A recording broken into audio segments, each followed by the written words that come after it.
plataforma de justicia espacial.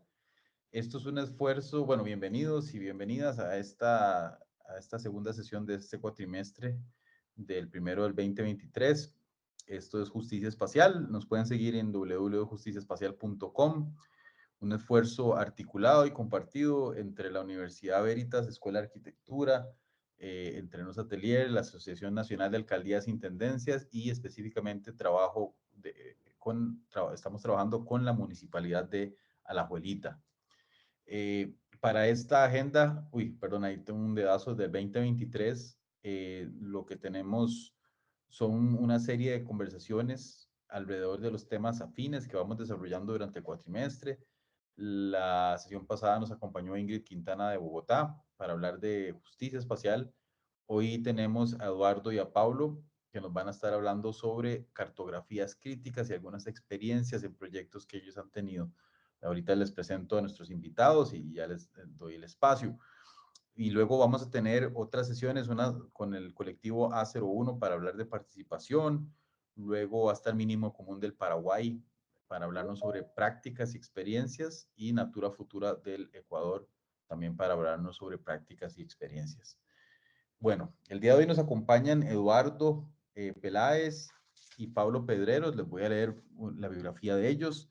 Eduardo Peláez es director ejecutivo del Proyecto Especial de Inversión Pública para Escuelas del Bicentenario del Ministerio de Educación. Es arquitecto de la PUCP con 12 años de experiencia en planificación y gestión de proyectos de inversión de infraestructura y planes territoriales para comunidades vulnerables. Magíster en estudios de diseño sobre urbanismo, paisaje y ecología por la Universidad de Harvard del 2019 y becario Pronavec. Profesional con alta capacidad de análisis crítico e innovación para resolver problemas y aporta con liderazgo, proactividad y rigurosidad en sus labores. Actualmente es director ejecutivo del Proyecto Especial de Inversión Pública, Escuelas Bicentenario. Ha sido líder de proyectos en 511 Arquitectos por 5 años, cofundador y director de proyectos en Aula, Espacios para el Aprendizaje, y tiene casi 3 años de experiencia trabajando con el sector público. Asimismo, ha hecho pasantía en el BID de México, Design for Disasters y el Chat Architects en Tailandia y Concave Design Initiative en Kenia. Docente de arquitectura de la PUCP y la ULIMA por 8 años. Asimismo, cuenta con un diplomado internacional en gerencia de proyectos por ESAN 2017 y un diploma de estudios de gestión pública por la PUCP 2020. Por su parte, tenemos también a Pablo Pedreros, es director de infraestructura educativa del Proyecto Especial de Inversión Pública de Escuelas Bicentenario del Ministerio de Educación. Pablo es arquitecto por la Pontificia Universidad Católica del Perú, con grado de magíster en Administración y Estrategia de Empresas de Centrum y máster en Innovación y Creatividad de la EADA Business School de Barcelona. Con más de 15 años de experiencia en la gestión de proyectos de infraestructura, diseño arquitectónico, construcción y consultoría en inversión inmobiliaria. Ha participado como Cluster Elite del área de Overlay, Infraestructura Temporal de Eventos en los Juegos Panamericanos y para Panamericanos Lima 2019, teniendo a su cargo las ceremonias de inauguración y la clausura en la sede del Estadio Nacional y el diseño operacional de la sede principal de los Juegos de Lima Convention Center LSCD. Se desempeñó también como responsable de infraestructura y operaciones del Pabellón del Perú en la Expo Dubai por encargo de PROM Perú. Actualmente es director de infraestructura educativa del Proyecto Especial de Inversión Pública Escuelas Bicentenario. De verdad, muchas gracias, Eduardo. Muchas gracias, Pablo, por aceptar la invitación.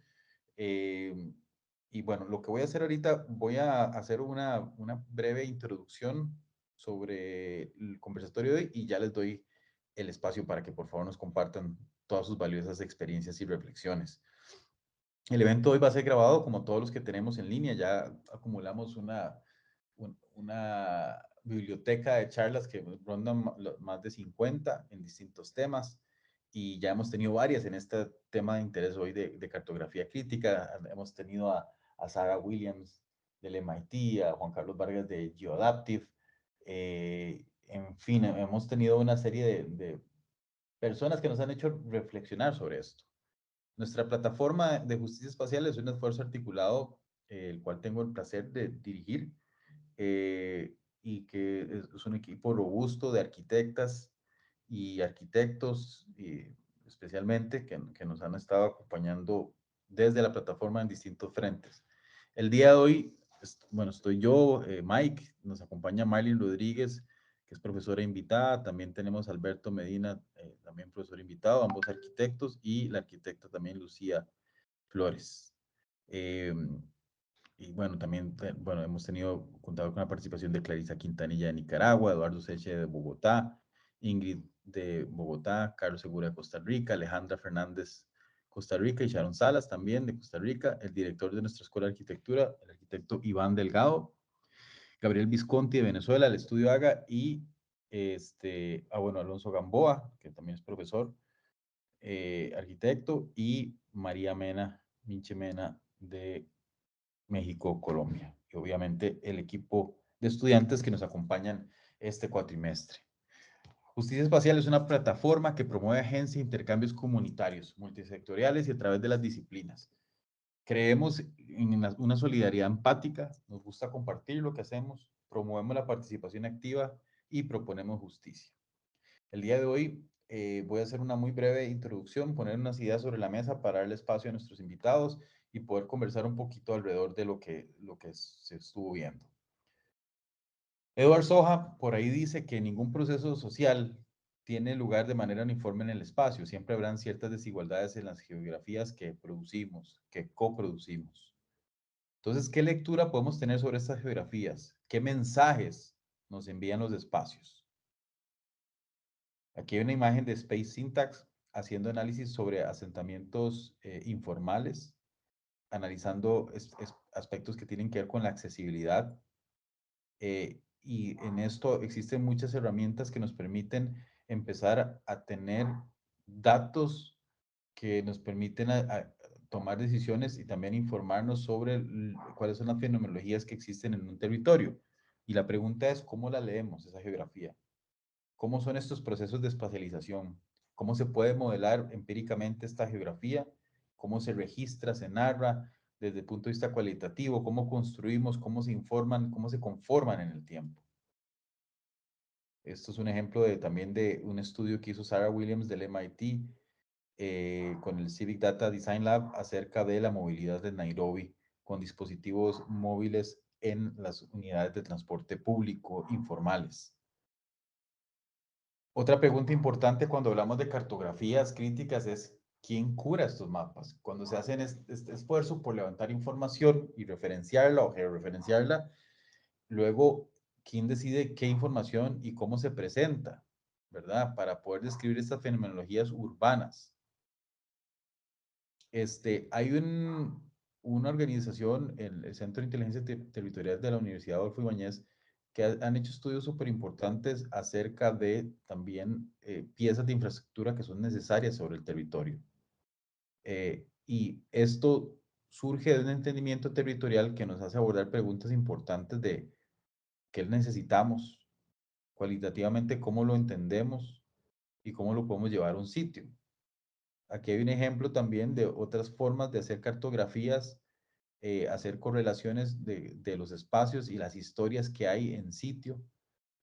Nos gusta mucho poner la referencia a los iconoclasistas en Argentina, donde ellos hacen cartografías participativas, ¿verdad? Entonces, al final del día, una cartografía puede ser también una herramienta para documentar vivencias, quehaceres, oficios, entendimientos del territorio, problemas en el territorio, etcétera, y que pueden ser de manera colaborativa, ¿verdad? Y que van generando una historia sobre el lugar y nos hace entender cómo los lugares operan, cómo funcionan, quiénes los habitan, cómo se habitan, ¿verdad? Entonces aquí hay algunos ejemplos que tiene que ver con esto que trabajan los iconoclasistas en técnicas un poco más analógicas, directamente trabajando en el campo con los verdaderos protagonistas, que son las personas que habitan, el habitante, el ciudadano, ¿verdad?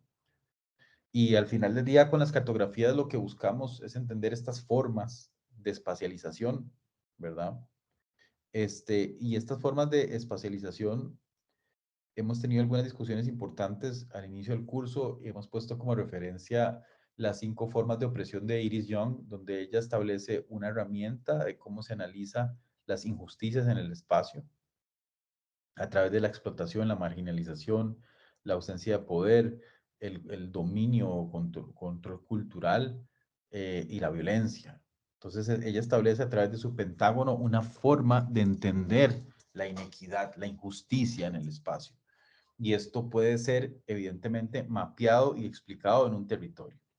¿Qué métodos hay cuando hablamos de esto? Bueno, pueden haber distintas formas de entender proximidades con respecto a un centro, ¿verdad? ¿Qué jerarquías hay? ¿Qué relaciones existen? ¿Qué grupos humanos conforman estos territorios? Este es un ejemplo que a mí me gusta mucho mostrar de arquitectura expandida, que trabajan con georreferenciación con herramientas de uso libre, ¿verdad?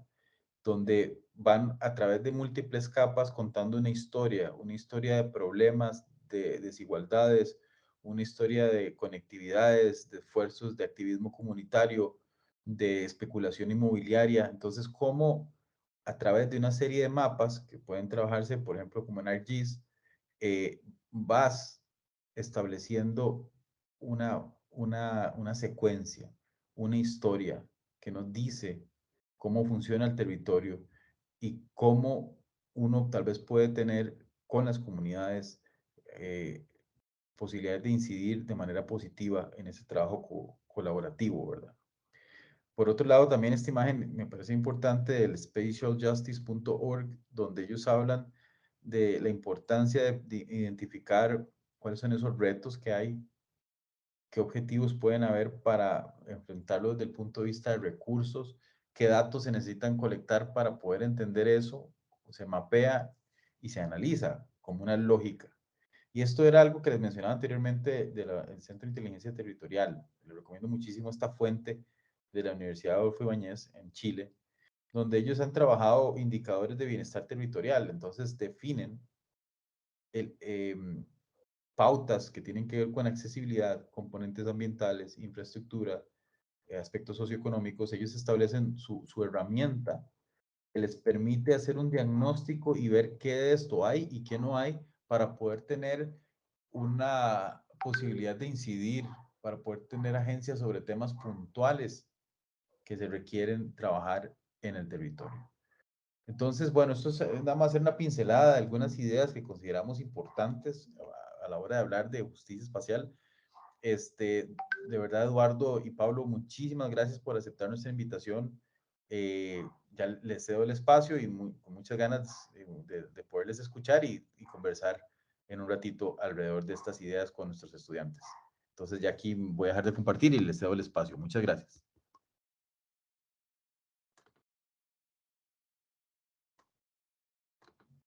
Ok, antes que nada, por acá es muy buenas noches, entiendo que por allá ya es muy buenas tardes. Con cada uno de ustedes, Mike, lindo, lindo verte de nuevo y también al menos ver por ahí o leer el nombre de John Aslanian. Y súper interesante el que se puedan dar ese tipo de espacios. Espérenme un segundo nada más, por favor, que ha sucedido algo. Un segundito nada más. Pablo, no sé si tú puedes comentar ahí.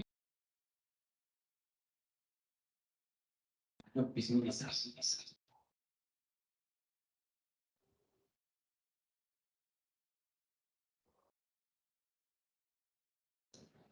Listo, ahora he tenido que salir un ratito por la sala. Sí se me está escuchando, ¿cierto? Sí, claro. Yo no se escucho. Ahora sí yo los escucho. Sí, disculpen un momento, Eduardo, he tenido que atender una urgencia. Pero bueno, antes que nada, igual, como comentaba Eduardo, aquí ya estamos de noche, pero igual de todas maneras seguimos los dos en la oficina, porque trabajamos de mano a mano en este proyecto que también le vamos a comentar el día de hoy, un poco para adelantarles un poco la agenda que tenemos. Eduardo va a hacer una exposición. Yo después voy a pasar a comentar un poquito sobre el programa en el cual estamos involucrados, que es un gran desafío aquí, un gran reto para poder sacar adelante un gran proyecto educativo. Entonces, eso es lo que vamos a más o menos comentarles poco a poco. Así que, Eduardo, yo creo que si ya estás listo, continúas. Él va a arrancar y después yo continúo. Adelante. Sí, mil disculpas ahí por la interrupción. Lo que pasa es que salió algo de despacho y había que atender. De nuevo, muchísimas gracias, Mike, por la invitación y porque se den sobre todo esos tipos de espacios. Espacios donde se hable un poco más sobre cómo el mapeo, cómo el trabajo comunitario, cómo la suma de varios actores multidisciplinarios o interdisciplinarios o transdisciplinarios se pueden reunir para, sobre todo, planificar, ver críticamente el territorio y generar mejores oportunidades para todas las comunidades, que creo que eso es, entiendo, la base de hablar de justicia espacial. Para ello, el día de hoy tenemos dos presentaciones, seguramente Pablo ya les ha dicho. Una primera presentación que es básicamente la tesis que hice en la maestría de la Escuela de Harvard, de la Escuela de Diseño. Y por otro lado está también un proyecto muy lindo y muy bonito que estamos haciendo en Perú para mejorar la infraestructura educativa del país y también dentro de un contexto del sector público, cómo podemos sumar algunas acciones comunitarias también para que podamos tener una nueva escuela, incluso es traer un nuevo concepto de escuela acá al Perú. Entonces, sin más, yo comienzo con la presentación. Espero que por ahí no me vuelvan a interrumpir. Un segundito. Ventana. Aquí estoy. Y aquí estoy. ¿Me confirman, por favor, que se está viendo todo? Sí. ¿Se llama a ver, Pablo? Sí. Súper. Ok, entonces, de nuevo, la presentación del día de hoy tiene dos partes. La primera parte que habla sobre, entre comillas, son terrenos o suelos débiles, y es la investigación que hice en mi maestría. Y por otro lado, vamos a exponer sobre esa nueva escuela que estamos trayendo acá en Perú, con un esfuerzo muy grande desde el Ministerio de Educación. Entonces, para ello, empecemos con el primer tema.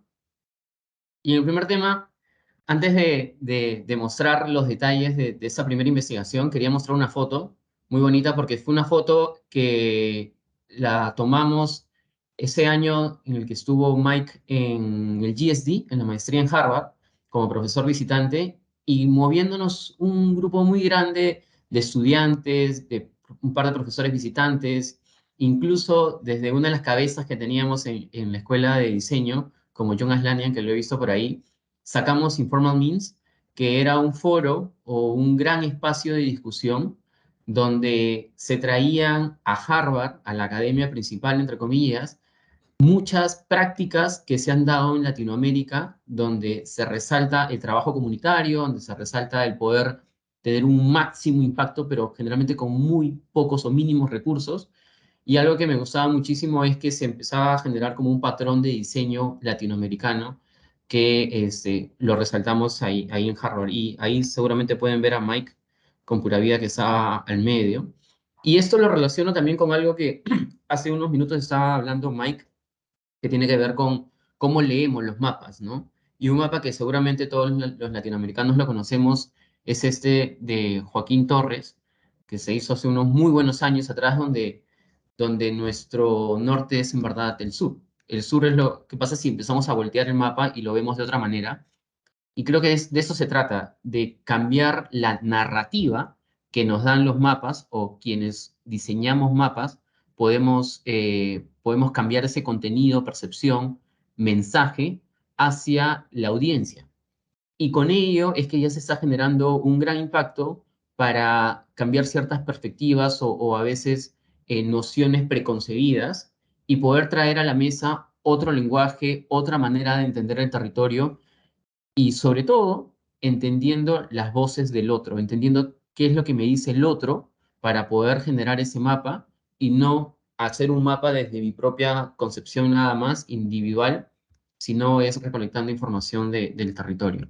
Entonces, sobre esto es que se basa también Weak Grounds, y mil disculpas porque gran parte de la presentación está en inglés, pero lo vamos a ir explicando con un Spanglish, espero que sea fluido, donde el objetivo es romper la idea de estos suelos débiles y donde podemos generar un poco más de valor a los barrios informales o slums o informal settlements, como se dice en Estados Unidos, ¿no? Entonces, lo primero que nos decían en la maestría era, tienes tres bloques. Primero, tu tema. Segundo, qué pregunta estás atacando. Y lo tercero es, cómo aporta tu investigación al contenido global sobre este tipo de temas o tópicos que se están trabajando, ¿no? Entonces, lo primero que decía era que yo estoy trabajando en el entendimiento de los barrios informales o barrios autoconstruidos ¿Y cuál es la relación de estos barrios autoconstruidos con su territorio? ¿Por qué? Porque la mayor cantidad de los barrios autoconstruidos en el mundo están ubicados justamente en las zonas más vulnerables de todos los territorios que se tienen. ¿Y por qué? Porque el suelo justamente ahí es un suelo muy barato que se puede ocupar. ¿Y por qué es que realizo esta investigación? ¿O qué quisiera como descubrir de ahí? Es entender que las comunidades se han posicionado en territorios con muchas vulnerabilidades y que a veces se piensa que desde la academia o desde grandes técnicos podemos eh, proveer de soluciones correctas, ¿no? Afines al territorio para mitigar ciertos riesgos, pero en verdad las comunidades que tienen muchos años en ese territorio se adaptan a esas vulnerabilidades y crean nuevo conocimiento adaptando su infraestructura. Y eso es lo que rescato. ¿Y para qué? Para que tanto de manera individual como colectiva se resalten esas estrategias de adaptación y que en vez de que la academia, y en este caso incluso Harvard, lleve conocimiento hacia algunas comunidades, es desde las comunidades de abajo cómo podemos generar conocimiento hacia la academia. Entonces, la mayoría de los proyectos que se realizaban en la maestría, y la maestría, por cierto, me olvidé de comentar ahí, estaba enfocada en paisaje, ecología y urbanismo. Em, en mi caso lo traté de desarrollar en vez de pensar siempre en un project-based research, lo que hice es pensar esta investigación entendiendo el corte. ¿Y el corte por qué? Porque cuando hago un corte, como arquitecto, como urbanista, puedo ver qué sucede arriba, pero también puedo ver cómo se mueve el territorio, o perdón, el terreno, el suelo. Y para entender esta metodología de análisis, trabajé en 3 niveles. Un primer nivel teórico, que ahora se lo voy a mostrar. Un segundo nivel que tiene que ver con casos de estudio, que son 3 casos. Uno en la India, otro en Kenia y el último en Colombia. Y finalmente, cuáles son esas herramientas que se pueden rescatar desde el territorio, desde las comunidades. Comenzamos con la primera parte de la teoría, que tiene que ver con el libro que escribió Mike Davis hace, ya serán 20, poco menos de 20 años, donde hablaba sobre el planeta de los barrios autoconstruidos, ¿no? Y en este libro hay un capítulo que es la ecología de los barrios autoconstruidos, y hablaba, en la parte que parece resaltada, es que la población que habita esos territorios, que pueden ser de pantanos, zonas inundables, pendientes de volcanes, suelos inestables, o de repente en terrenos que han sido de relleno, de desperdicios, o hasta incluso en vías de trenes, las poblaciones que ubican estos territorios son los pioneros. Las poblaciones de los barrios informales son los pioneros en ubicarse en este tipo de espacios bien difíciles de adaptarse. Entonces, esa es como una primera idea que menciona Mike Davis, donde refuerza la idea de que la población ocupa las zonas más complicadas, a diferencia de otras comunidades o otros lugares donde se ocupan generalmente las zonas llanas, ¿no? Y además aparece también otra persona que menciona que muchas veces este tipo de asentamientos se dan porque los terrenos tienen muchas vulnerabilidades, muchos riesgos, y además es difícil formalizar estas zonas con vivienda social, por ejemplo, ¿no? Entonces, ante ello es que las comunidades que ocupan informalmente ese territorio son los principales actores.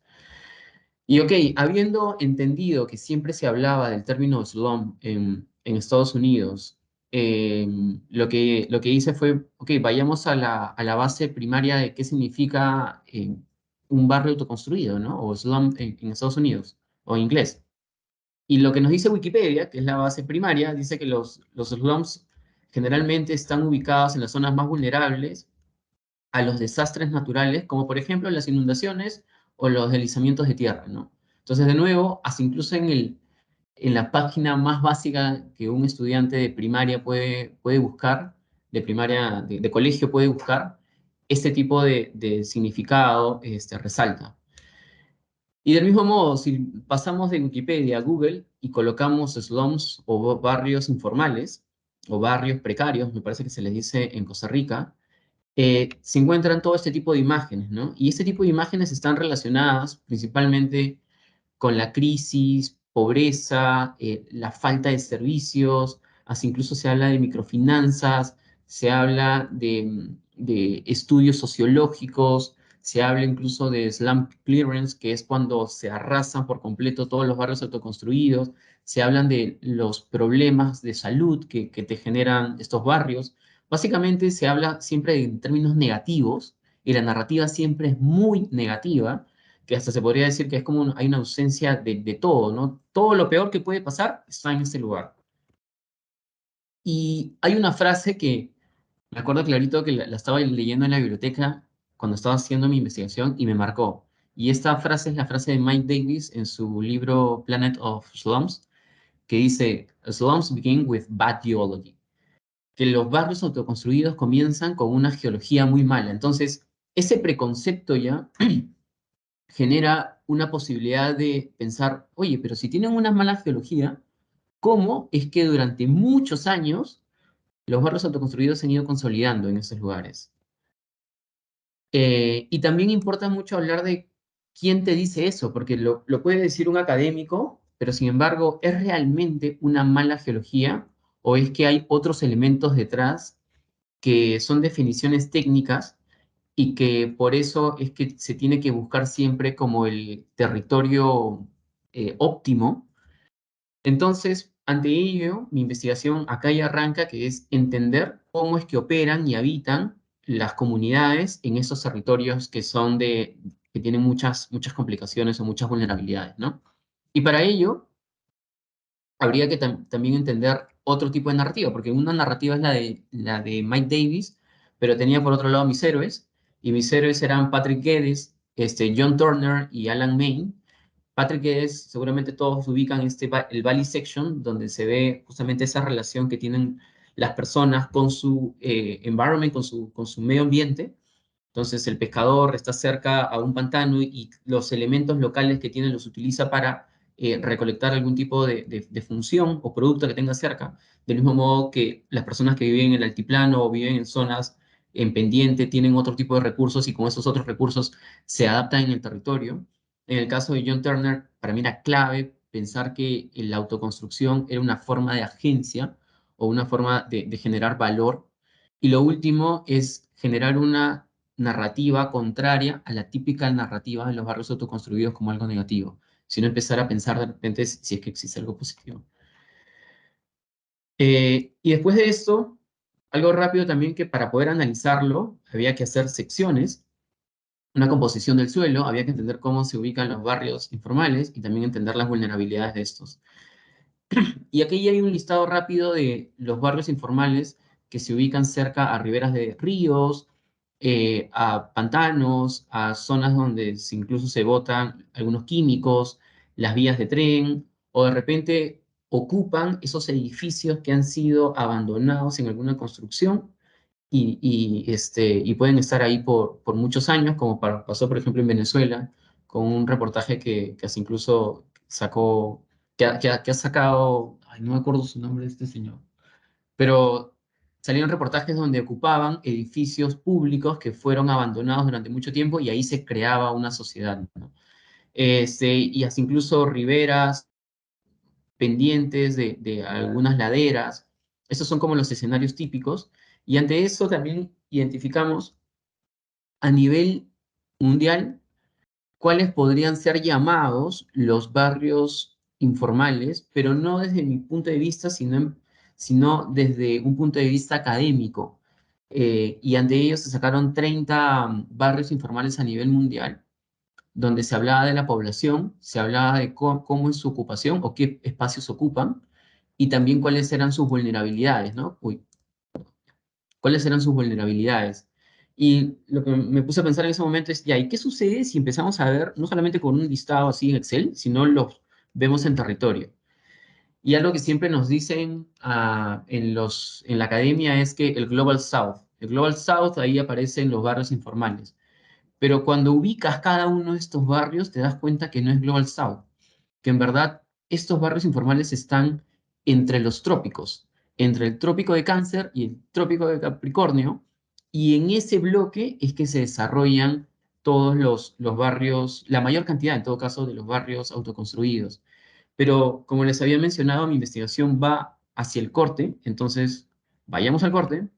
Y es que agarramos cada uno de esos barrios y hacemos un corte muy genérico que va desde una parte costera, que está acá a la izquierda, hasta una parte llana y luego va hacia una parte que tiene estas inclinaciones, ¿no? ¿Y qué sucede? Si los colocamos de esta manera, podemos identificar coincidencias. ¿Y coincidencias en qué sentido?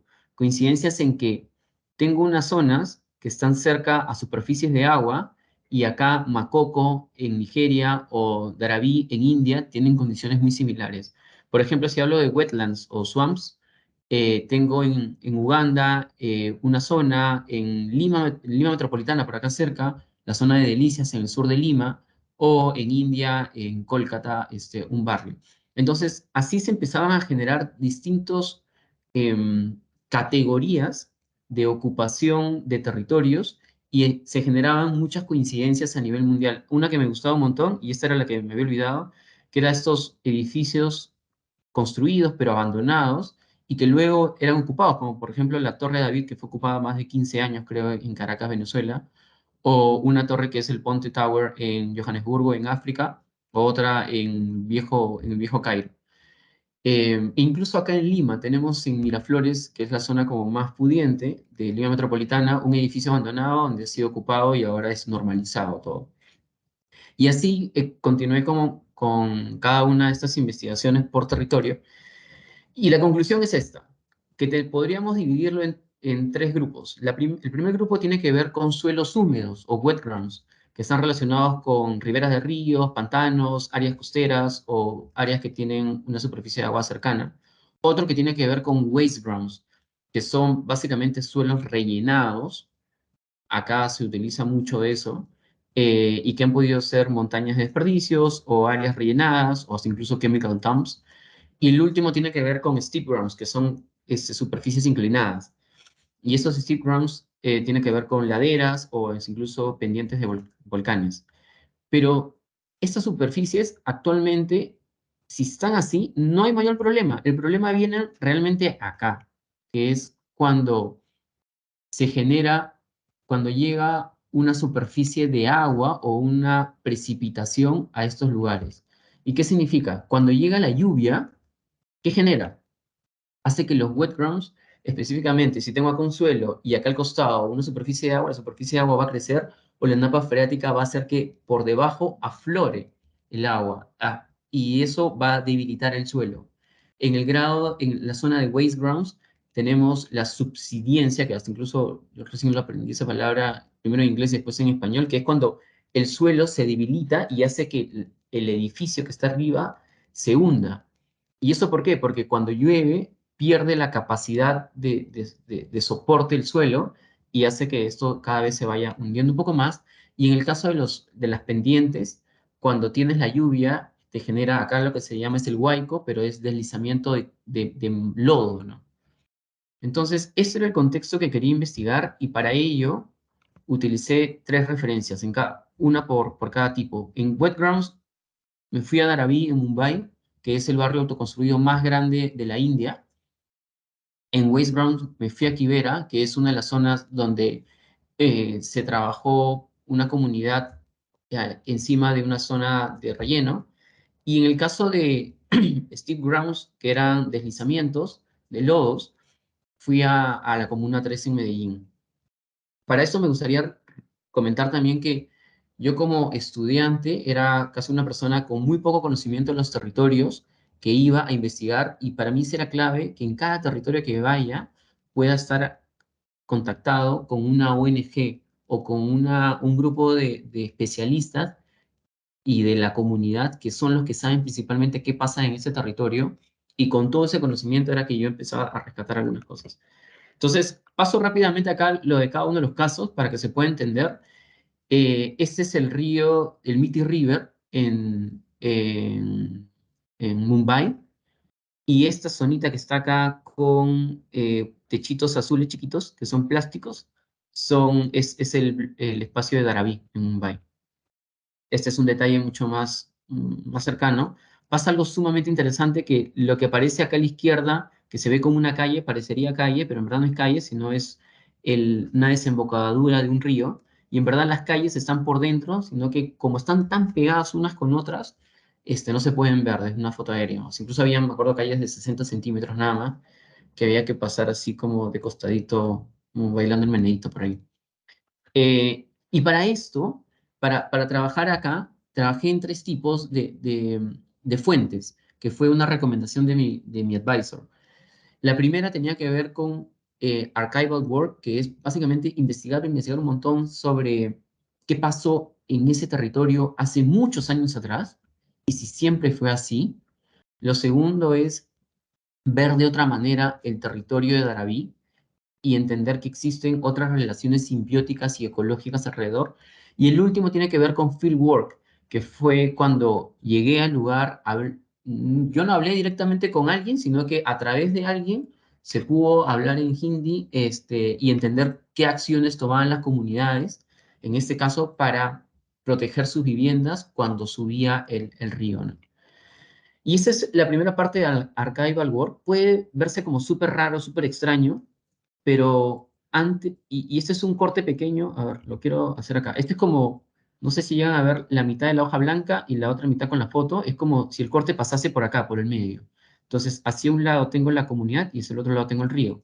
Entonces, si sigo ese corte y empiezo por abajo, hace muchos años atrás, antes Mumbai se le denominaban las 7 islas, no estaba conectado todo Mumbai. Y toda esta zona era una zona que era básicamente superficies de agua. Y lo que sí habían eran viviendas tipo palafitos, estas viviendas con unos palitos abajo nada más, que ocupaban bien el territorio, porque cuando subía el agua o bajaba el agua, las viviendas seguían estables. Y habían también unas comunidades que eran los Collie Fisher, que eran los pescadores de este lugar, que se nutrían de los mangroves que aparecen en ese contexto, ¿no? Que ayudaban a mitigar un poco los oleajes del río. Luego, lo primero que les he mencionado es lo de abajo. Luego, si miramos en en el siguiente corte, lo que se da es un proceso de expansión. Y un término muy clave ahí es el land reclamation. Como sociedad, Dubái empezó a ganar suelo a todo el río y todo el océano que está ahí y empezó a rellenar un montón de espacios. Y cuando empieza a rellenar un montón de espacios es que se generan estas zonas de acá, estas zonas de acá. Y ya las 7 islas se volvió en una sola gran isla y que aparece en este corte. Y el tercer momento importante es cuando en este lugar se necesita proveer de mayor cantidad de agua potable o agua que pueda ser bebible. Entonces, ante eso, se hizo una conexión con las partes altas de unos lagos y se trajeron con una especie de canales eh, todo el agua desde la parte más alta de Mumbai hacia este lugar y cada vez el suelo iba ganando espacio al agua.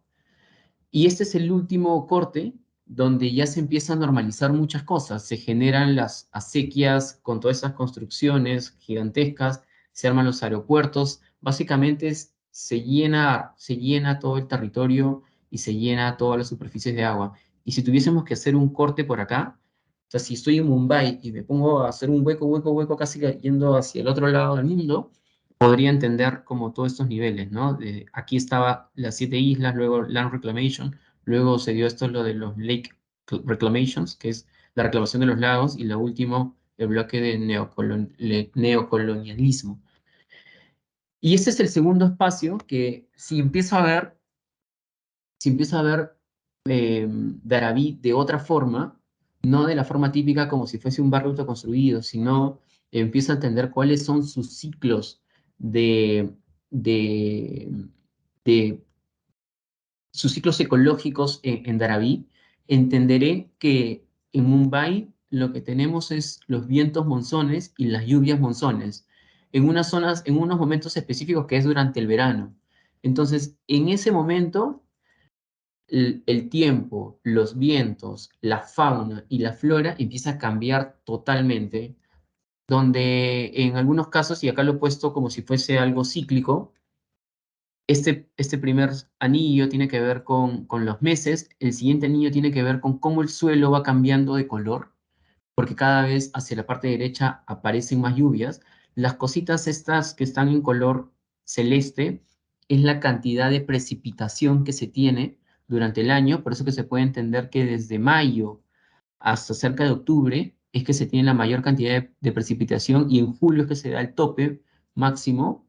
En este caso, por ejemplo, había puesto el 26 de julio del 2015 cuando se tuvo la mayor cantidad de subida del río y con ello el afloramiento del agua desde abajo. Pero cuando pasa eso también aparecen otro tipo de animales, aparecen otro tipo de vegetaciones, y entonces es lo interesante, lo más rico acá que me gustaba resaltar es que no se trata de ver a una comunidad simplemente por algo estético o una primera vista, sino se trata de entender realmente todas las relaciones que hay dentro.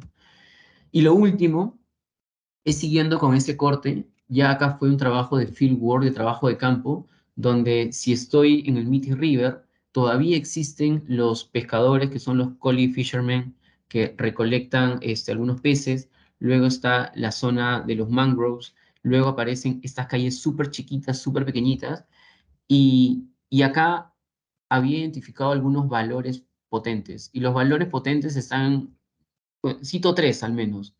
En primer lugar, cuando sube el río, lo que necesitas es poder utilizar tu vivienda después de que el río se va. ¿Qué sucede? Si yo tengo acá mi vivienda en un primer piso, cuando sube el río y aflore el agua desde abajo, el agua se va a meter a mi primer nivel. Entonces, el diseño del 99% de las viviendas ahí estaba diseñado como si fuese una piscina. ¿Qué significa? Hasta el 1,50 m tenía cerámicos que, como una piscina, cuando le cae el lodo o cuando le cae el agua o después de que se va todo el agua, simplemente limpias rápidamente y no pasó nada ahí. Si fuese de otro tipo de material, no podría funcionar de esa forma, ¿no? Otra cosa es que todos los recipientes tenían dos tipos de recipientes para llenar el agua. Estos azules son usados como agua para lavado, aguas grises, ¿no? Para lavado rápido de algunas cosas, pero después tenían la matka, que eran unas superficies especiales para tomar agua. Todas las viviendas tenían este techo de plástico azul, también que ayudaba un poco a proteger de las lluvias que tenías ahí. Todas las viviendas, o la gran cantidad de viviendas, tenían en un primer piso, como les mencionaba, este efecto piscina, pero también tenían en el segundo nivel principalmente las habitaciones, para que si sucede algo, todo esté controlado en un segundo piso. Y así incluso los tomacorrientes, que acá le decimos, donde uno enchufa su computadora o su cualquier cosa, su televisor, los tomacorrientes no era que estaban en un nivel bajo, sino los tomacorrientes todos estaban por encima del 1,80 m, porque si sube el agua y le llega cerca al nivel de la corriente, puede generar un cortocircuito ahí. Entonces, había muchas inteligencias detrás que valía la pena o es muy meritorio resaltarlas, ¿no? Y así fue como, y ya con esto de repente termino, es como si tenemos unas zonas que son inundables, se puede generar unos terrenos húmedos, pero ante ello existen estos elementos de adaptación. Y este es el caso de Daraví, y como conclusión se da esto, ¿no? Que así como Rem Koolhaas habló de Elements of Architecture, acá era como Elements of Adaptation, elementos para adaptarnos entendiendo el territorio. Entonces, lo más básico, que siempre para entrar a una vivienda tenías que subir unas 3 o 4 gradas, para que si pasa por ahí el agua, un agua baja, no se meta en la vivienda. Luego adentro tenías estos cerámicos, ¿no? Que te generaban el efecto piscina.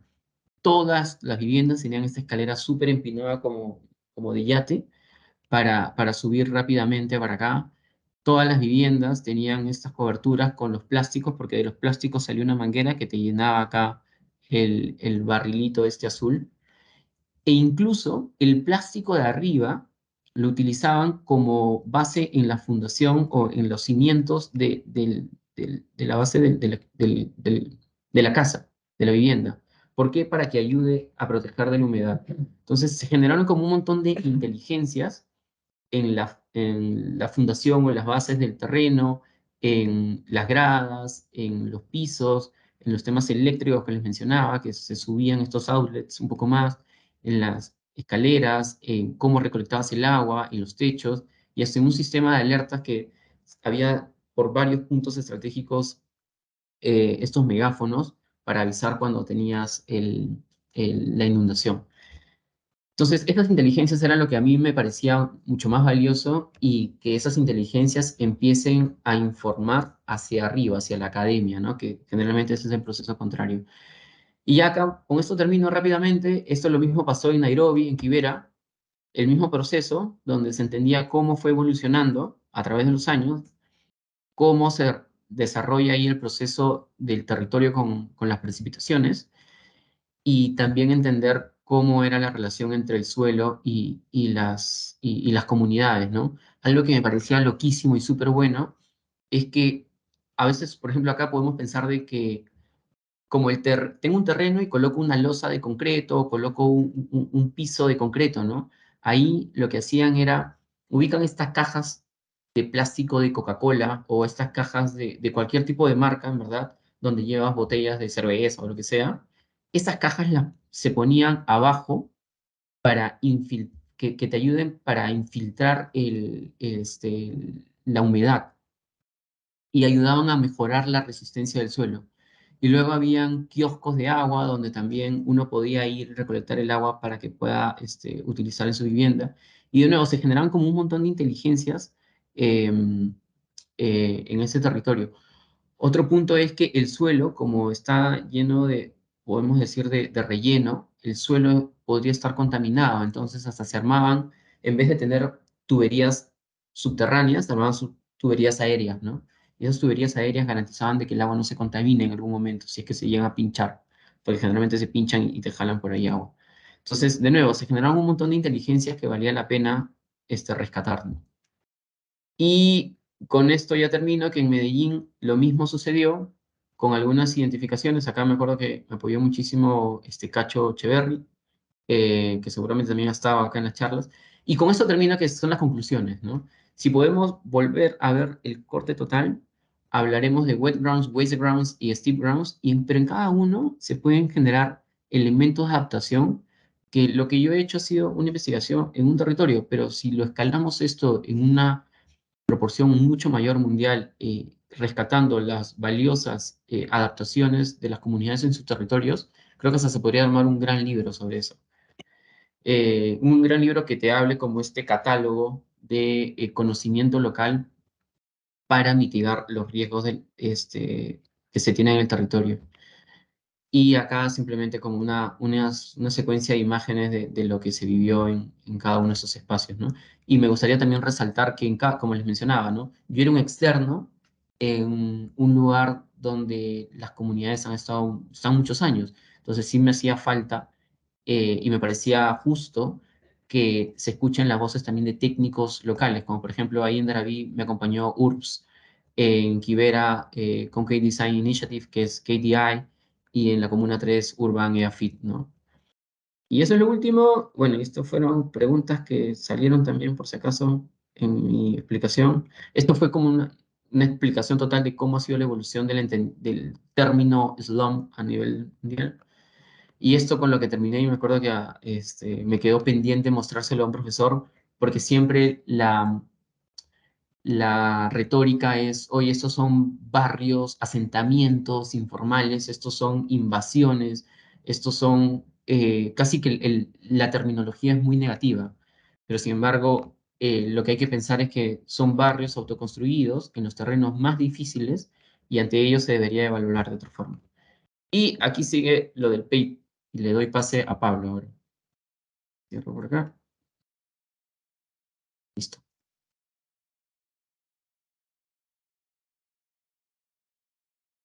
Excelente, gracias, Eduardo. Voy a proceder a proyectar. Un segundo, por favor.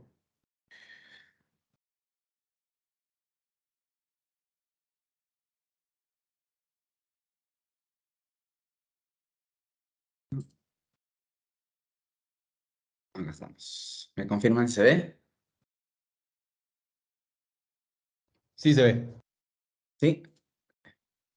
Sí, se está viendo, ¿no? Sí. Ya, perfecto. Bueno, gracias. Vamos a continuar la presentación. Creo que mucho de lo que voy a empezar a exponer, que es el proyecto especial de inversión pública Escuela Bicentenaria en el que Eduardo y yo estamos involucrados. Y agradezco de antemano ahorita a Eduardo, que fue quien invitó a participar en este gran proyecto. Tiene mucho que ver de qué manera estamos nosotros captando muchos conceptos que también Eduardo ha comentado en la manera como estamos abordando ciertas condiciones en barrios y en comunidades que están en riesgo en el sector educativo, en sus escuelas y cómo está impactando esto en sus comunidades. Entonces, en primer lugar, lo que queríamos primero mostrar es la problemática real que nosotros tenemos en el sector educativo en el Perú, no solamente en Lima Metropolitana, sino en todas nuestras regiones. Y es tan fácil poder acceder en el Google e identificar cuál es el problema de la infraestructura educativa y poder evidenciar, como está proyectado en las imágenes, que realmente nuestra infraestructura educativa está en riesgo. Y no solamente viendo desde un punto de vista técnico y un punto de vista sobre lo estricto que puede ser la normativa y cómo se construye hoy en día los colegios sobre una normativa muy rígida, sino que también está en riesgo la vida de nuestros niños y adolescentes y de los docentes y todas sus comunidades, porque todos se ven impactados por no contar con una infraestructura educativa de calidad y también en una manera correcta de abordar las necesidades, pero sobre todo porque existen 55.000 locales educativos que se encuentran en este estado. Y es que el Perú tiene una brecha de atención para poder atender la infraestructura educativa muy grande. Tenemos 111.000 millones de soles que requerimos para poder cerrar la brecha educativa en el Perú, que es alrededor de 30.000 millones de euros. Estos 55.000 locales educativos, 52% de ellos son edificaciones en alto riesgo y en alto riesgo de colapso. Y allí están estudiando los chicos hoy en día. Y sus comunidades y sus padres de familias están también en riesgo porque estamos atentando y tenemos que atenderlos de una manera. 38% de estas edificaciones requieren ser sustituidas totalmente. Y además también tenemos locales educativos, en 26% de los locales educativos con aulas en mal estado y un 7% de locales educativos sin acceso a servicios básicos, es decir, sin agua permanente, sin luz, sin energía, sin internet. Y esto genera que nosotros tengamos que darles una debida atención. Y aquí algunos ejemplos que quería, por ejemplo, presentarles de algunos colegios como la institución educativa Estelas Maris, y este es el estado en el que se encuentra. No tienen, por ejemplo, cercos perimétricos debidamente asentados, no hay un aula estrictamente sólida con las posibilidades de infraestructura que puedan atender correctamente las clases, y no son aulas prefabricadas, incluso que de manera urgente se puede atender para que puedan tener un espacio de cierto estándar para poder generar las clases. Esta institución educativa que es parte de nuestra cartera es la institución educativa 2028, en la cual, si bien se evidencia un espacio rígido, sólido, ¿no? Con muros y paredes, el estado interior es completamente en riesgo, está resquebrajado, tiene techos que están en muy mal estado, estructura que está deteriorada, también a causa de los riesgos que se encuentran en las áreas de alrededor, que están latentes, por ejemplo, a deslizamientos de tierras, que están, por ejemplo, en laderas de cerros, y esto obviamente atenta contra la salud y el bienestar de los chicos. Instituciones educativas también, por ejemplo, que no tienen un espacio en el cual puedan recrearse debidamente y siguen teniendo módulos temporales que no son debidamente atendidos. Esta gran brecha de infraestructura educativa, lo que nosotros hacemos es preguntarnos, ¿realmente necesitamos un nuevo colegio, una nueva escuela, una nueva infraestructura? Responder de qué manera, con una cantidad de escuelas de manera simultánea, de qué manera podemos en el sector público priorizar el presupuesto para poder atender directamente a esta gran brecha que nosotros tenemos. Y es que actualmente en el sector público seguimos teniendo la misma mecánica de poder atender estas necesidades, y es a través de un diseño de expediente técnico muy regular que toma de repente 7 8, incluso hasta 12 meses para poder tener un pre-anteproyecto o un anteproyecto básico. Y después tenemos que hacer un proceso de licitación pública que usualmente toma como 6 a 7 meses. Y si en caso haya un postor ganador, normalmente este postor ganador atiende una construcción de una escuela en un periodo después de 2 a 3 años. Y nuevamente, si queremos sacar otro tipo de expediente, tenemos que volver a regresar y volver a hacer el mismo expediente. O si algo falla en el proceso, tenemos que regresar nuevamente y se vuelve muy tedioso debido a la ley actual para la cual nos regimos en el sector.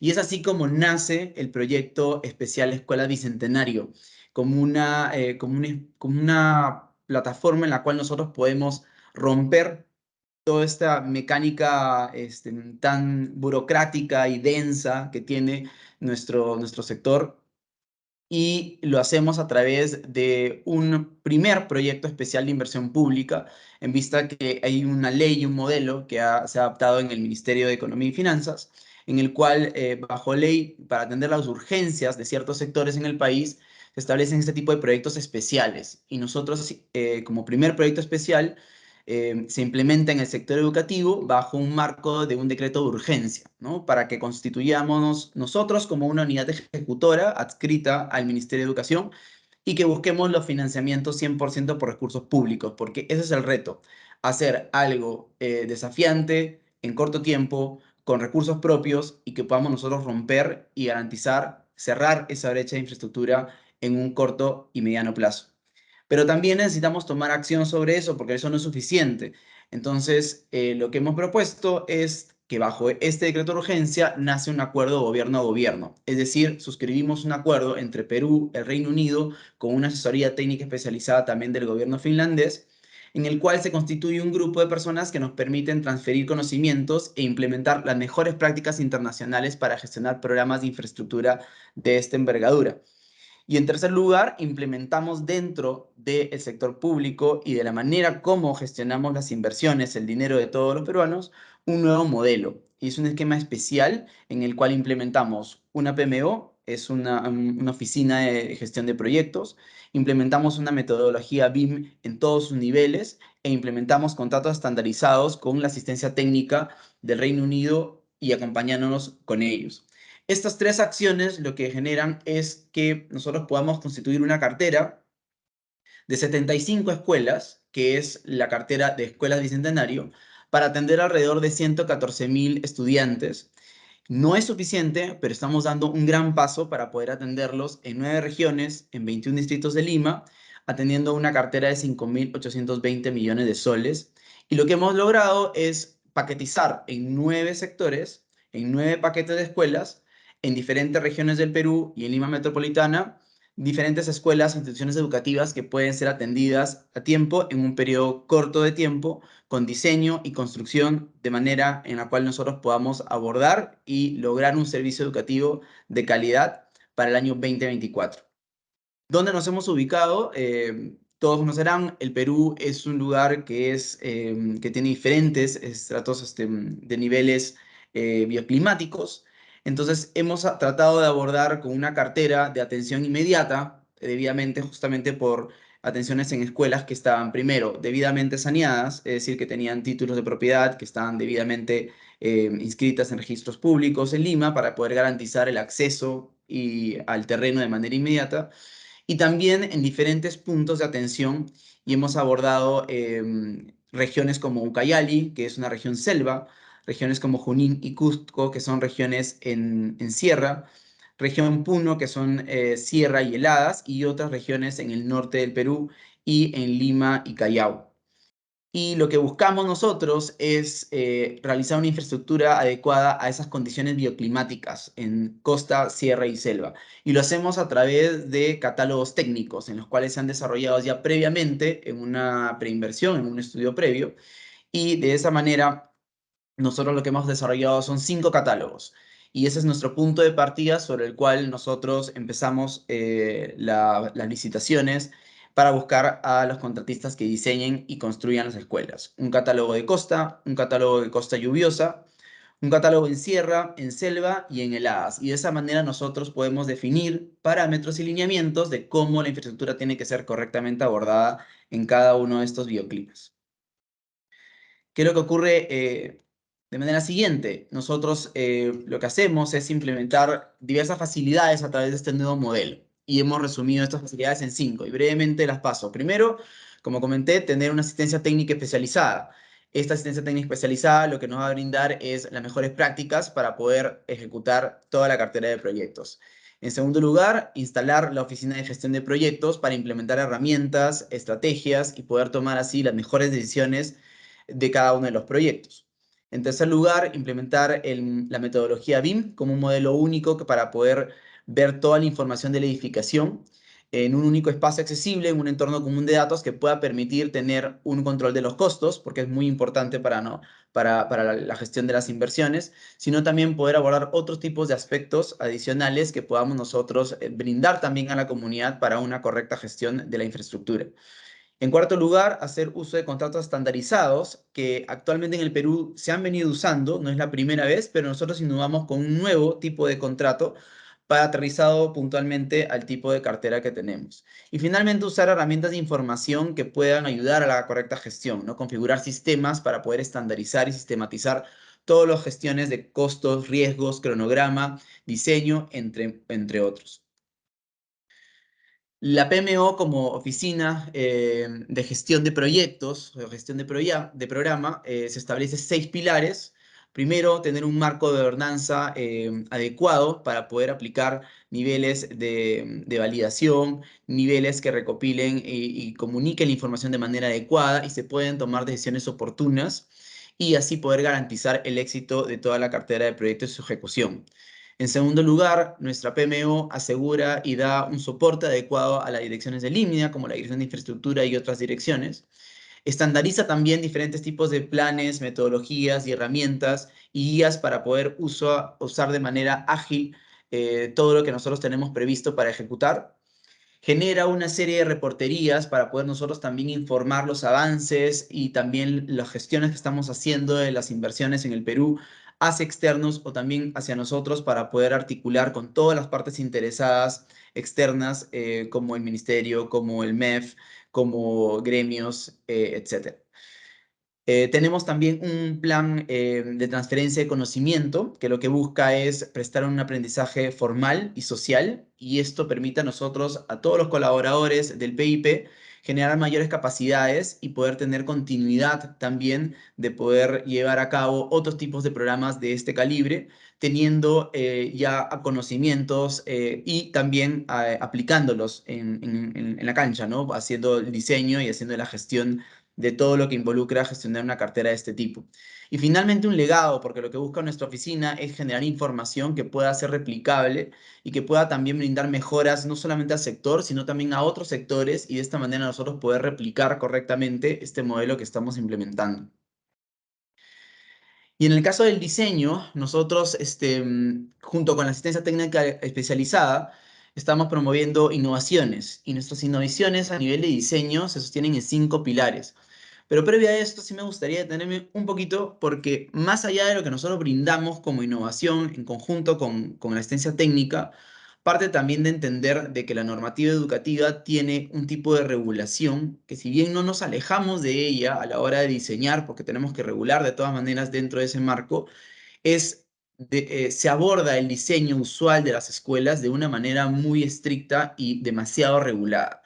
Y lo que nosotros tratamos con nuestro modelo es de implementar innovaciones de manera que ciertas directrices puedan ser debidamente abordadas en el diseño de manera oportuna y sobre todo atendiendo las necesidades que tienen las comunidades. Y es por eso que nacen estos 5 pilares que son justamente los pilares de 82 innovaciones que se han visto cada una implementada en nuestros diseños. El primer pilar sobre el cual se sostienen nuestros diseños es el de sostenibilidad medioambiental y es una buena práctica poder planear correctamente el sitio, orientar correctamente los edificios y hacer un uso más eficiente del suelo de una manera distinta a la que usualmente se aborda normativamente el diseño de las escuelas en el Perú. Y eso está muy ligado a también entender correctamente el sitio para que también podamos nosotros prever resistencias a peligros naturales, a deslizamientos de suelos, a deslizamientos en laderas, a inundaciones, a problemas que están en napas freáticas, en lugares que están en riesgo de realmente poder no contar con una infraestructura adecuada, y se improvisan muchas cosas. Y la intención de este pilar es justamente mejorar accesibilidad, poder hacer un edificio que sea resiliente a eventos de desastres naturales, a los cuales también el Perú no es ajeno.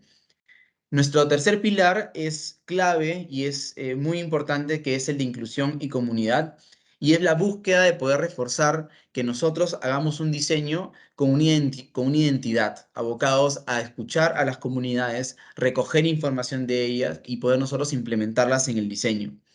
Nuestro cuarto pilar es el de entornos educativos, que es la búsqueda ya dentro de la misma escuela, buscar espacios en un aprendizaje flexible, una manera diferente de cómo poder retar al docente y retar al alumno a aprender de una manera diferente, y al docente de poder impartir. Y eso está muy de la mano también de poder impulsar un programa de capacitación, porque no solamente nosotros vamos a proveer un espacio, sino también hay todo un tema pedagógico detrás que acompaña también a implementar espacios interiores, espacios exteriores dentro de la misma institución educativa, pero también acompañado con mobiliarios polifuncionales y confortables. Y finalmente, un pilar importante es brindar calidad construcción de calidad. Es decir, buscar no solamente una identidad a modo de infraestructura nueva y segura, sino que también sea sostenible en el tiempo, y las comunidades, que son las encargadas de velar por el mantenimiento, puedan tener también facilidad de ello, y que de esa manera la infraestructura no se deteriore en el tiempo. Y eso haciendo uso de una metodología BIM, haciendo uso también de mucho relacionamiento con ellos, pero sobre todo de buscar un tipo de material y estructura que esté acorde a su realidad.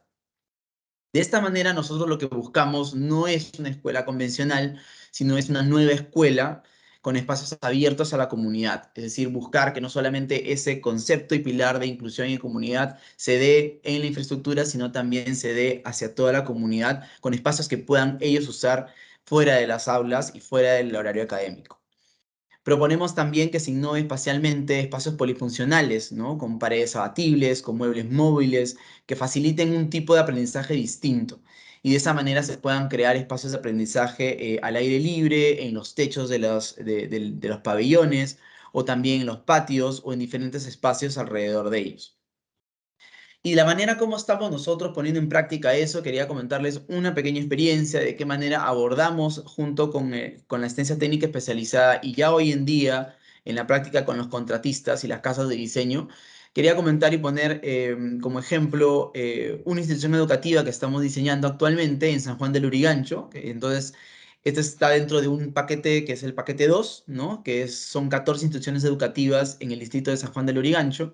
Como pueden ver en el centro, ese es el área del terreno donde va a estar la institución educativa, y realmente está en un área, digamos, muy cerca a una ladera. Tiene diferentes tipos de accesos, pero muy restringidos, y está dentro de una urbanización que realmente no solamente tiene que ser atendida, sino que tampoco tiene las necesidades adecuadas, y ahora vamos a ver un poquito cuáles son los riesgos que están asociados a este terreno.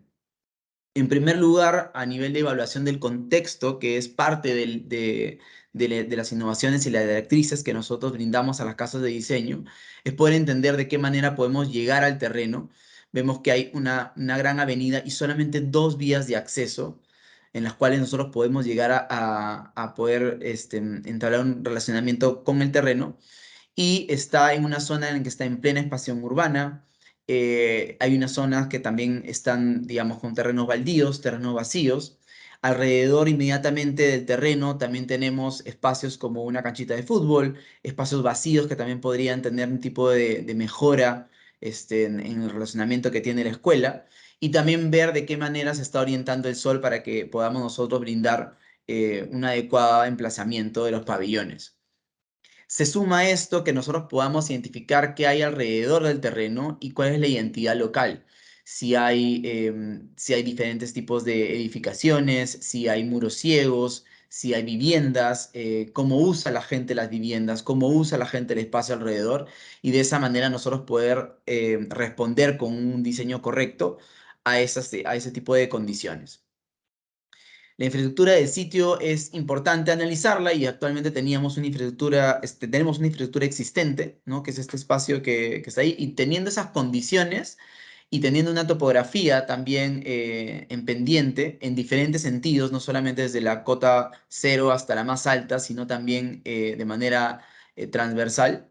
La idea era entender y buscar estrategias de cómo nos relacionamos con ese contexto. Entonces, en primer lugar, identificamos cuáles eran las zonas en las cuales hay mayor tránsito vehicular, cuáles son las zonas en las cuales son recreativas, de qué manera circula la gente hacia esa zona recreativa, qué tipo de distinciones hay entre una circulación peatonal, la vehicular, por dónde transita más la gente, por dónde pueden haber accesos para que estos accesos puedan ser debidamente acondicionados con la infraestructura a proponer, y también los riesgos a los cuales tiene el terreno, ¿no? Este terreno tiene, además de estar en ladera y en pendiente, tenía ya evidencias de tener un deslizamiento en la parte alta, justamente por el tipo de pendiente que tiene en esta zona. Y también tenía posibles inundaciones también en las zonas laterales, porque justamente la pendiente no iba en un sentido, también iba en doble sentido.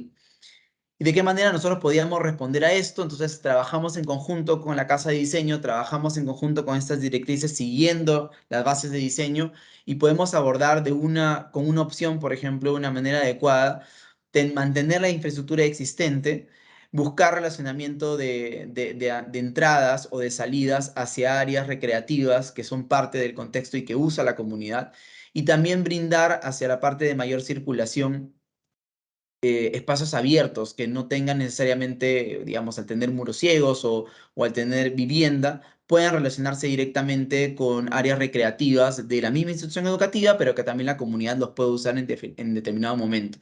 Entonces, este planteamiento se da como un primer acercamiento. Tenemos un segundo acercamiento también, porque siempre en este proceso de diseño pues hay diferentes tipos de alternativas para poder dar una misma solución, pero siempre atendiendo ese tipo de condicionantes que tiene el contexto, y a partir de ello poder desarrollar correctamente una infraestructura. Algo que usualmente hoy en día no se hace, pero que nosotros tratamos de hacerlo teniendo como bases de diseño y en el contrato con los contratistas algo que es de obligación a cumplir.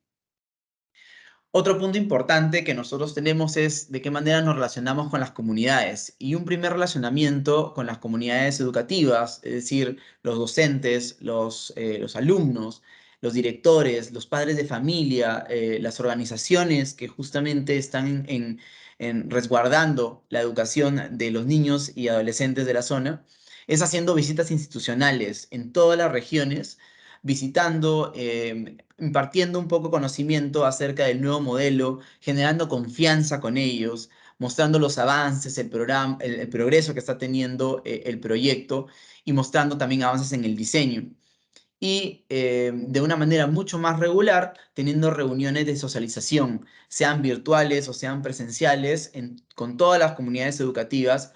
Diariamente se tiene un contacto para mantener comunicados y mantener también la confianza que se viene ganando poco a poco con ellos. Y un segundo relacionamiento que tenemos, que es muy importante, es Catibot y VicenteBot. Y estos dos son aplicativos que conjuntamente con la asistencia técnica se han desarrollado, y hace partícipe a toda la comunidad y sobre todo a los usuarios directos, que son los niños y adolescentes. Los hace partícipes del diseño a través de este aplicativo. Es una herramienta digital en la cual ellos pueden generar diferentes tipos de opiniones a través de una encuesta muy amigable, y pueden definir también algunos lineamientos a considerar en el diseño para poder generar entornos de aprendizaje distintos, sobre todo adecuados a lo que ellos desean directamente. De los resultados, hasta la fecha hemos tenido de las 75 instituciones educativas, 54 instituciones educativas intervenidas en 7 regiones del país. Hemos hecho encuestas a 19.533 estudiantes en grados de sexto de primaria hasta cuarto de secundaria, y también a docentes. A 1.800 docentes han sido encuestados hasta el momento, ¿no? Y el objetivo es identificar de manera participativa mejoras, sobre todo de manera oportuna, para poder nosotros implementar esto en nuestros diseños. Objetivos específicos, 3 fundamentalmente: fomentar la participación de la comunidad, que se sientan que están participando dentro del diseño de las escuelas. En segundo, identificar qué prefieren, qué manera distinta tienen de recrearse dentro de la escuela, de aprender dentro de la escuela y también de enseñar dentro de los espacios. Y en tercer lugar, contar con mayor presencia y posicionamiento en las regiones, para poder tener una mayor comunicación con cada uno de los ciudadanos a pie. Este es el caso, por ejemplo, del paquete 2, también en el distrito de San Juan del Lurigancho. Se impartió en 11 instituciones educativas de las 14, 4.711 alumnos encuestados y 341 docentes. Y los resultados, ¿de qué manera se dan? A través de una encuesta en el aplicativo. Preguntamos, por ejemplo, dentro de varias preguntas que se le hacen, qué tipo de equipos les gustaría tener en el patio de su escuela. Entonces, la mayoría, por ejemplo, entre las opciones que se le presentan, dicen queremos más columpios. En segundo lugar, queremos un muro de escalada. Entonces, nosotros vamos recogiendo esos elementos y vemos en qué espacios puede ser posible implementarlos y con qué recursos también poder implementarlos. Por ejemplo, qué actividad les gustaría hacer durante el horario de recreo, ¿no? ¿Cómo les gustaría salir al recreo y quieren jugar, quieren correr, quieren leer? Y la mayoría, por ejemplo, en esta institución educativa, decía, solo quiero pasar el rato. Entonces buscamos espacios de socialización dentro de los espacios comunes que tienen fuera de las aulas para poder generar ese tipo de dinamismo a la hora de que ellos se recrean y pasan el rato fuera de las aulas. También se preguntamos, por ejemplo, qué tipo de colores o patrones prefieren tener en los espacios exteriores para poder dar una identidad adecuada a la comunidad a la cual estamos atendiendo. Entonces, por ejemplo, en esta institución educativa se determinó, por ejemplo, que les gustaban los colores vivos y brillantes, y de esa manera, con una paleta básica de colores y con esos lineamientos, el contratista puede proponer algo adecuado, y a la hora que vamos a la comunidad a presentárselos, ellos ya se sienten identificados que han sido parte y ya hemos recogido nosotros lo que ellos también desean. Otra pregunta, por ejemplo, que es importante, es, por ejemplo, qué temas les gustaría ver pintados en las superficies exteriores, ¿no?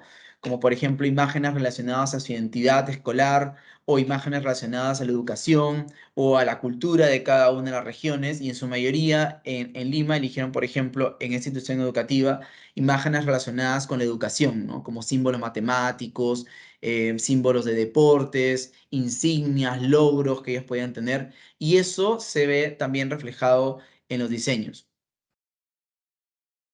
Aquí, por ejemplo, algunos ejemplos, imágenes de cómo se ha desarrollado, ya sea de manera remota o presencial, con los alumnos, y hemos podido recoger de ellos también sus inquietudes, escucharlos, y de qué manera mejor que hacer también interactiva, adecuarnos a la manera interactiva en la cual ellos también se comunican a través de una herramienta digital como un aplicativo.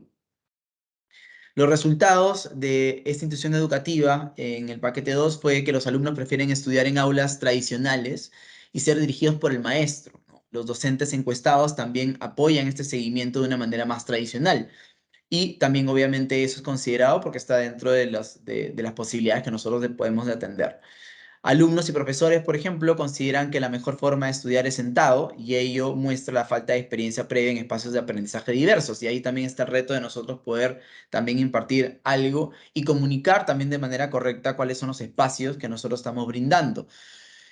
Otra pequeña porción de los encuestados desea realizar sus actividades de estudio, lectura o realización de ejercicios fuera del aula. Entonces buscamos justamente que sean en espacios acorde a ello. Todas las escuelas que participaron, por ejemplo, en esta encuesta, tanto alumnos y profesores, están bastante entusiasmados con el trabajo en grupo. Entonces, esto busca también que nosotros veamos una posibilidad de, en espacios exteriores o en espacios interiores, en los pabellones, que puedan generarse diferentes tipos de mobiliarios para que puedan trabajar en grupo, que hayan espacios en los cuales ellos puedan reunirse e impartir un tipo de distinta manera de aprender una materia, o en diferentes grados, ¿no? De manera general, este es un resumen de los resultados de preguntas técnicas. En esta institución educativa, los estudiantes mostraban preferencias solo para pasar el rato y jugar juegos de mesa durante el recreo, y eso ya capta a nosotros nuestra atención de buscar que ellos tengan mesas, por ejemplo, de ajedrez, algunos espacios donde puedan jugar, digamos, ludo, monopolio, juegos de mesa, algo en los cuales ellos puedan en sus ratos libres también hacer. La mayoría de estudiantes, por ejemplo, quieren un columpio como parte del mobiliario externo en el cual ellos puedan distraerse. Prefieren los colores vivos.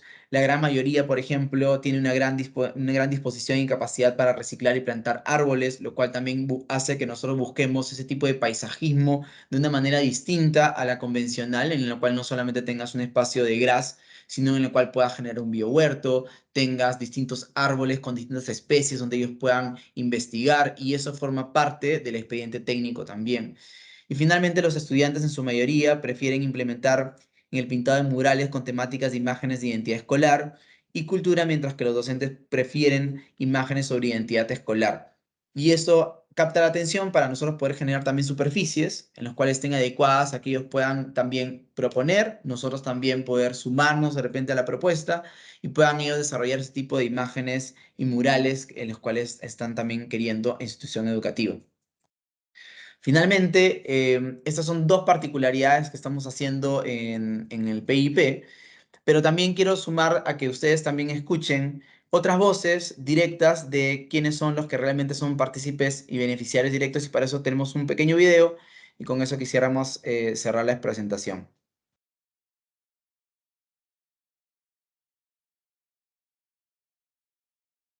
¿Se escucha?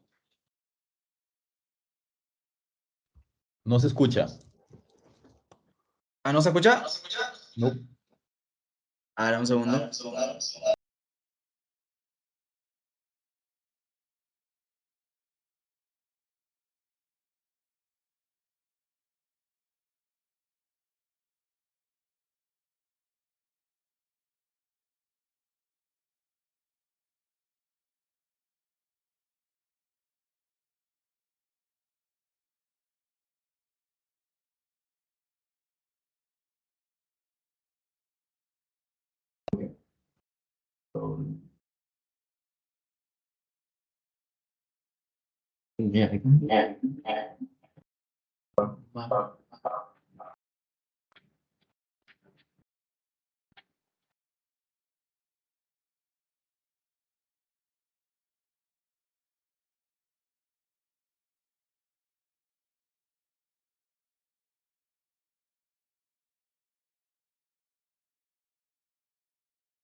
Estos estudiantes no se conocen, pero tienen algo en común con las escuelas. Se transformarán y contarán con una perspectiva educativa, con estándares internacionales, e impulsarán la formación ciudadana de todos los alumnos. Así como ellos, más de 300.000 estudiantes desde 25 del país metropolitana contarán con una respuesta educativa y totalmente a cargo del proyecto especial.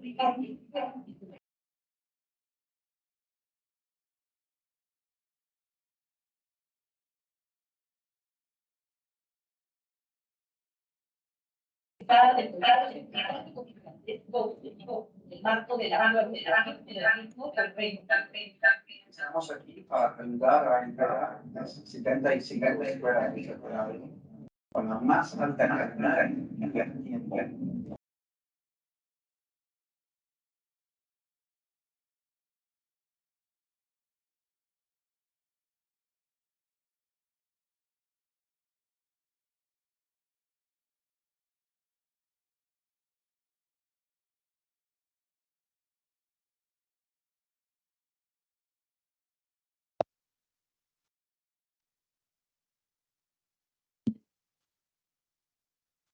Voy a salir, pero creo que no se escucha bien. Sí, no se Pero tú escuchaba. lo haces correr, ¿no, Pablo?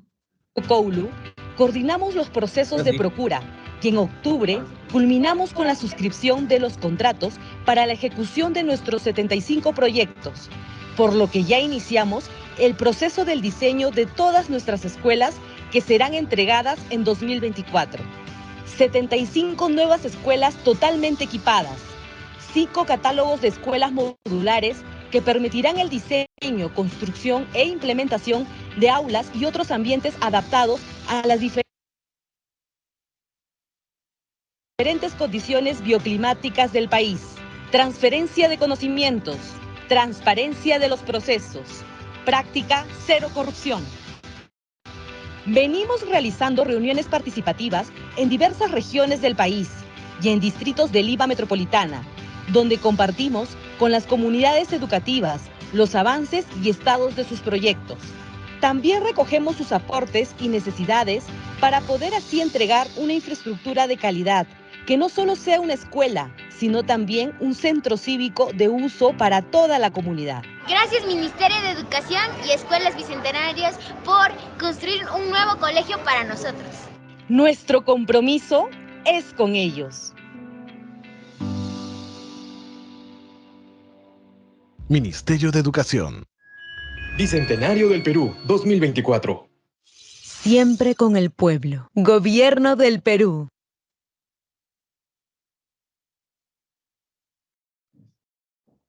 Ok. Y Listo. esa ha sido la presentación, Mike. Muchísimas gracias. Muchas gracias por la presentación muy completa. O sea, mucha información, es muy robusto, ¿verdad? Todos los temas que ustedes tocan. Yo tal vez quisiera animarme a sintetizar algunas ideas importantes antes de abrir el espacio para conversar de la importancia que hablaba Edu de reconocer las inteligencias locales, ¿verdad? Y ciertos patrones que salen de este entendimiento como respuesta. Y al final del día, me parece también algo importante en el momento que nos encontramos de cartografías críticas, donde existen ciertas nomenclaturas o formas de codificar esta información para entenderla, relacionarla y ubicarla en el contexto.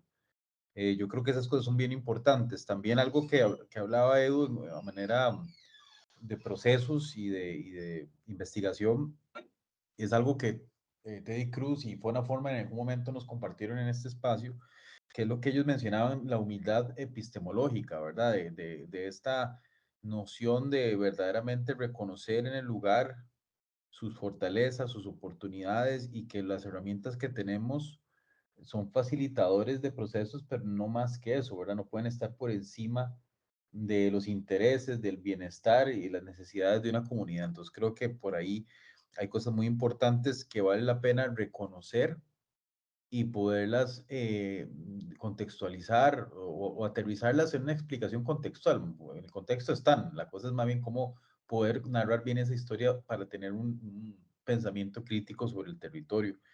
Y luego de que lo comentaba Pablo, también me parece súper importante la parte operativa de estos planes que ponen en implementación rutas de acción, ¿verdad? Donde hay claramente unos pilares que definen esta alineación de esfuerzos, ¿verdad? Que al final se vuelven tangibles ya en procesos o secuencias que empiezan desde todo lo que implica gestionar estos proyectos y ya en fases de ejecución, ¿verdad? Entonces, el poder tener esta ruta crítica bien planteada y comunicada de manera clara y asertiva hace que la gente entienda su replicabilidad y la importancia de tener estos protocolos, ¿verdad? A la hora de trabajar sobre el territorio y que también estas decisiones vienen informadas, voy a redundar y repetir, de la palabra territorio, o sea, vienen informadas de las necesidades de las personas, de los habitantes en un contexto determinado. Entonces, de verdad, muchísimas gracias por compartirnos el día de hoy estas reflexiones y experiencias en el campo, ¿verdad? Donde toca arrollarse las mangas y entrarle duro, ¿verdad? A esto. Entonces, de verdad, muy agradecidos con eso. Me gustaría abrir el espacio a la audiencia para tener un intercambio de preguntas y comentarios. Entonces, por aquí tengo una mano levantada. Lidia, adelante. Bueno, buenas tardes, ¿me escucho? Sí. Oh, perfecto. Bueno, primero para comentar qué envidia, pero de la buena, que tengan ese proyecto, porque, bueno, yo desearía que lo tuvieran aquí en Costa Rica, que se pudiera hacer, sería un sueño muy, muy carga, ¿verdad? Em, bueno, yo quería hacer como como un comentario, pero pregunta también, en cuanto a estos barrios autoconstruidos, primero tienen una inteligencia increíble de adaptación, ¿verdad? Reutilizando los materiales y reutilizando, las aguas pluviales también, o sea, me llamó mucho la atención. Esto yo creo que ayudaría muchísimo al medio ambiente si no solamente estos barrios lo hicieran, sino que también se incluyera toda la comunidad y la ciudad, ¿verdad?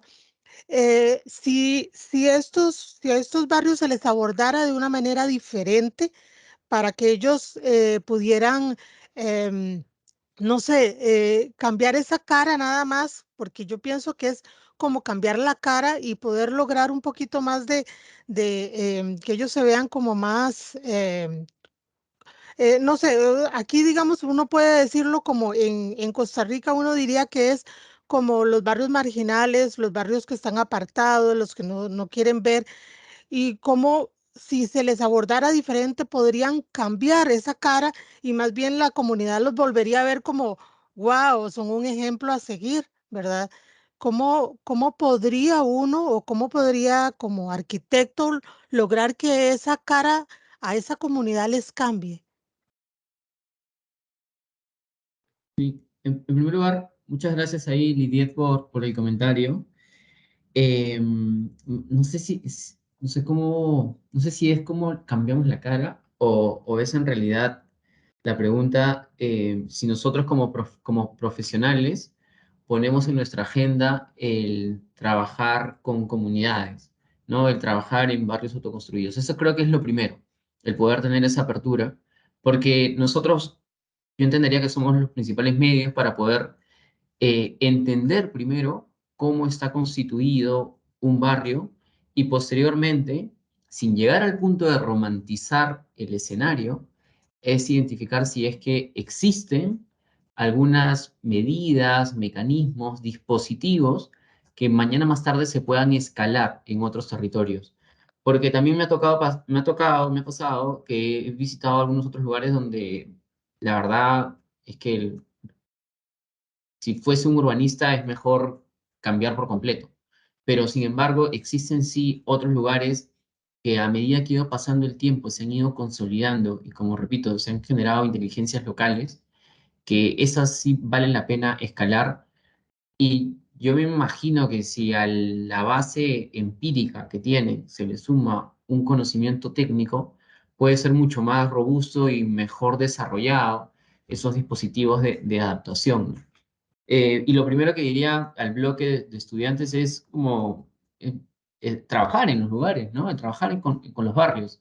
Y no se trata de llegar con la idea de que yo soy estudiante, yo soy arquitecto o arquitecta y sé lo que se tiene que hacer acá, sino con la idea de yo vengo acá primero a escuchar y a comprender y a entender, a analizar. Y después de ello se darán algunos resultados o conclusiones de qué es lo que se puede resaltar de cada uno y si esas medidas pueden ir creciendo.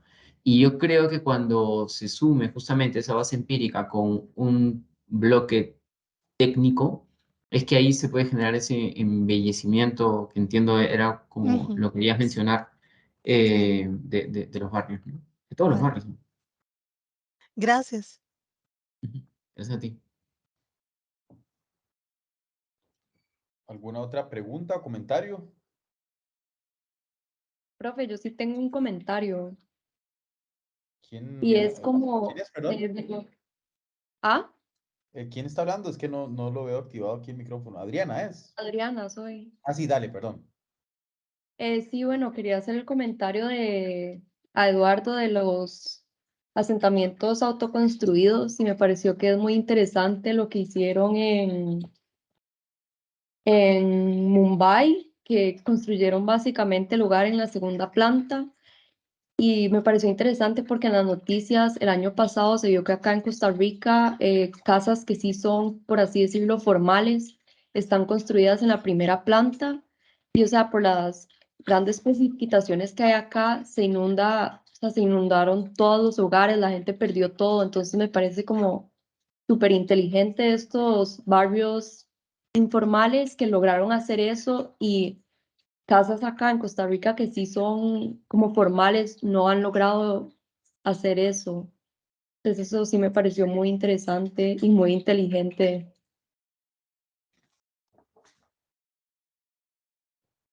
Sí, súper, Adriana. Ahora, sería genial si es que podemos ver a algunos estudiantes, Eso para que no digo, quede solamente voy a prender entre la cámara. tres, un cuadradito que tengo acá a Pablo y a ti, Mike, y por ahí John, que está aislado ahí. Bueno, Adriana ahí, justo. Sí, súper bueno el comentario que mencionas. Algo que me acuerdo que mencionaba una profesora es, oye, estas inteligencias en verdad se pueden escalar, entre comillas, a ese mundo occidental o ámbito urbano planificado, ¿no? Que de nuevo es rescatar conocimiento local para escalarlo hacia otros ámbitos. Creo que, gracias. Creo que por aquí tengo a Jay. Adelante. Hola, ¿me escuchan? Sí. Sí. Van a escuchar un poco de ruido porque estoy en la universidad. Basándome en el comentario de la compañera Adriana, a mí me gustó mucho el approach que tuvieron en ese proyecto de investigación, ¿verdad? De WheatGrounds, porque lo lleva uno más como arquitecto a ser un poquito más reflectivo y en lo que es como la arquitectura, en lo que es la arquitectura, es que tengo los audífonos y eso me confunde un poco. En lo que es la arquitectura vernácula, ¿verdad? Que es básicamente ponerle atención a las tipologías de la zona. Yo soy de la zona de Limón, que es la parte caribeña de Costa Rica, y normalmente nosotros vemos que las casas están construidas en pilotes y muchas veces, o digamos que tienen los corredores dirigidos hacia cierta parte, o verdad, y son arquitecturas un poquito más informales.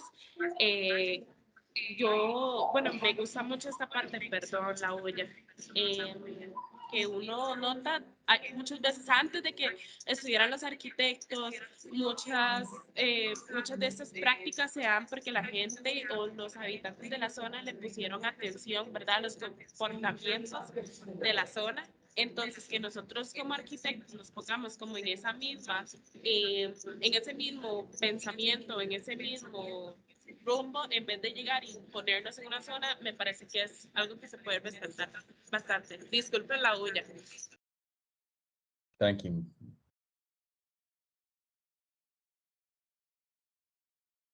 Muchas gracias. Yo creo, tal vez amarrando un poco el concepto de cartografías críticas con este comentario de Jay y lo que mencionaba Eduardo, yo creo que es súper importante, y esto es lo que tal vez los iconoclasistas de Argentina trabajan con las cartografías participativas, que realmente es, vamos a ver, es validar en el campo ciertos entendimientos. Con esto quiero decir, por ejemplo, aquí hemos tenido en este espacio a Juan Carlos Vargas de GeoAdaptive. Él es una autoridad a nivel mundial en temas de inteligencia territorial. Entonces, manejan y hacen consultorías a distintos gobiernos con data georreferenciada, con distintos especialistas, procesan información que permite tomar decisiones sobre un territorio y ser curado y mediado a través de expertos. Pero esto, ellos no omiten en destacar la importancia de ir al lugar y validar esa información y conversar sobre esa información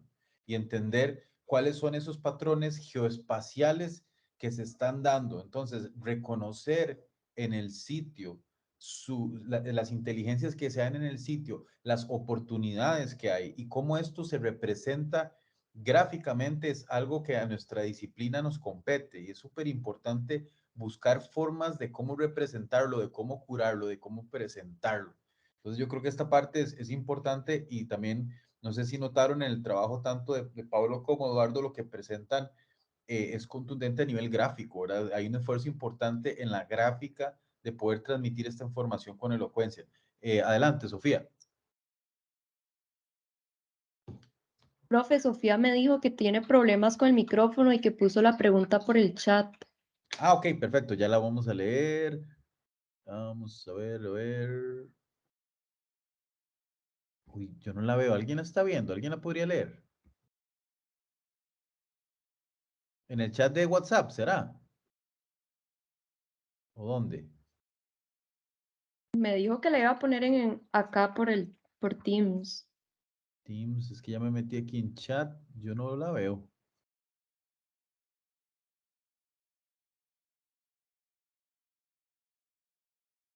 Si nos la comparte por WhatsApp, tal vez. Y yo la leo.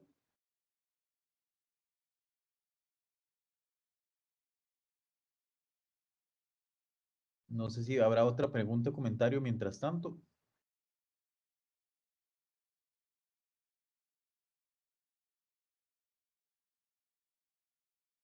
Yo veo a Jonas Leinen con ganas de decir algo. Ya sabe que yo siempre tengo preguntas. Excelente. Pues muchas gracias por toda esa información y éxito que estás teniendo en Perú, ¿no? Que también Perú está en nuestros pensamientos estos meses, estos días, ojalá que no sea estos años. Mi pregunta se trata un poco de como si cuando después después que existe esta nueva escuela, ¿no? Este nueva como centro comunitario enfocada en la educación. Me interesa mucho de los resultados sanitarios de un enfoque así, ¿no? ¿Cómo se puede medir qué son, cómo podemos ver que sí, claro, es oportunidad arquitectónica de tener cierto nivel de seguridad mientras enseñas bien. También es oportunidad de cómo tener convenio de personas en la comunidad, bien. Pero también volviendo a la investigación de Eduardo, de los suelos, y eso se trata mucho de salud, ¿no? O instabilidad, no solamente de terreno, sino de salud en familias y en comunidades. Entonces, ¿cómo funciona estas escuelas como herramienta de tener mejores resultados sanitarios, o cómo se puede en 2025 a 30 añadir clínicas a estas escuelas, por ejemplo?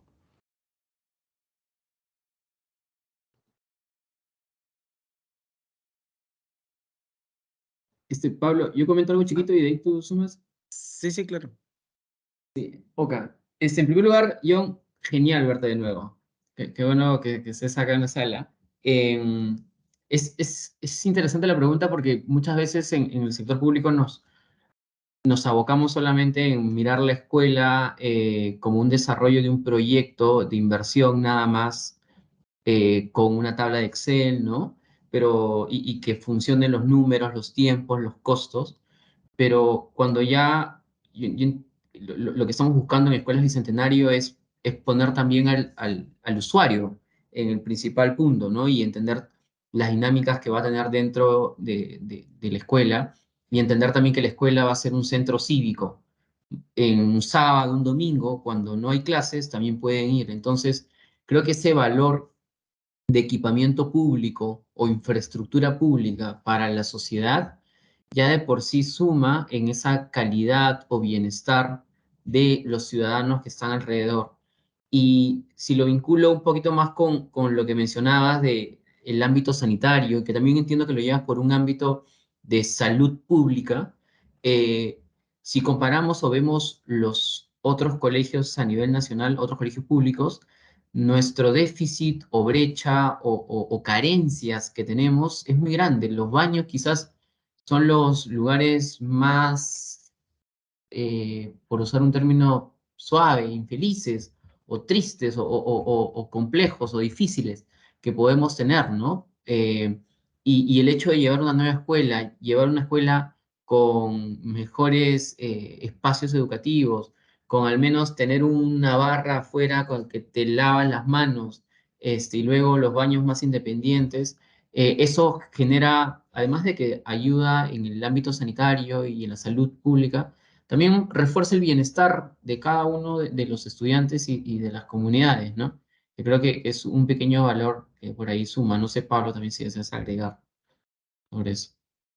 No, me sumo a lo que estabas comentando, pero más allá de lo que nosotros podemos estar aportando, también a nivel comunitario y también a un nivel de infraestructura que van a contar nuestros beneficiarios, es también, como comenté, lo que nosotros como modelo estamos impartiendo para que este tipo de criterios y este tipo de entendimiento con responsabilidad social se pueda replicar también en otros tipos de sectores, porque la educación, si bien para nosotros, no solamente por ser parte del sector, sino también a nivel país, es clave para poder impulsar ese desarrollo social que requiere en toda la ciudadanía. También hay otros ámbitos fuera del sector, en el sector, por ejemplo, hospitalario, en el sector de atención de salud pública, en el sector de salud de seguridad ciudadana, por ejemplo. Pero ese tipo de entendimiento de cómo abordar ese tipo de necesidades en infraestructura de una manera en la cual tengas como punto principal el ciudadano, el beneficiario, y gestionar los recursos en torno a sus necesidades, no se aplica y es parte del legado que nosotros queremos dejar también como este primer proyecto especial y esta búsqueda de cómo replicar. Y para eso tenemos que, como comenté, impartir bases. Y esas bases muchas veces en el sector, sobre todo en el sector público, son difíciles de que puedan ser bien fundamentadas y que tengan los cimientos para que podamos ser así de sólidos como una infraestructura, así de sólidos como institución, y este tipo de modelos se pueda replicar. Pero es parte de la búsqueda que estamos nosotros haciendo día a día con todo el equipo acá. Gracias. Sí, es que me parece lo más bonito de todos estos proyectos es perspectiva sanitaria, esa perspectiva de salud físico, ¿no? Porque todos los ejemplos de los varios complicados que explicaba Eduardo en sus proyectos en investigación, va junto con la salud, ¿no? Que estos sitios no tienen un buen nivel sanitario.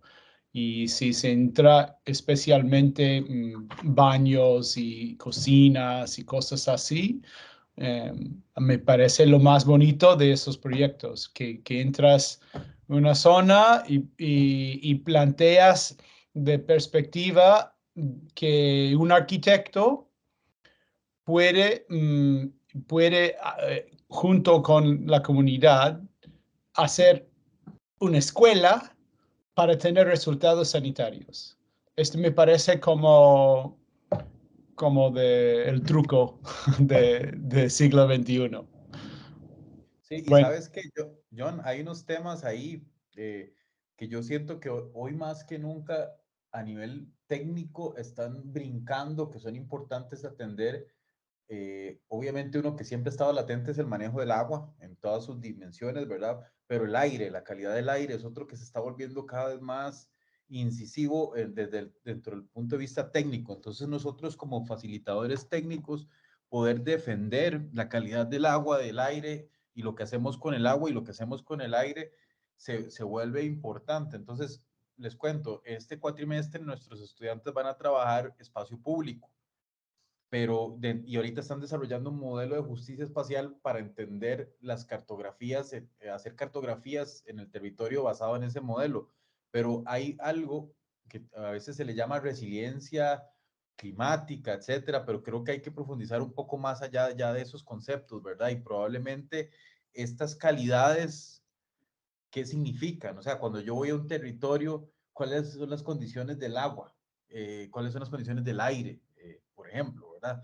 ¿Qué implicaciones tiene esto en el espacio? ¿Cómo el espacio media esas relaciones para bien y para mal? ¿Verdad?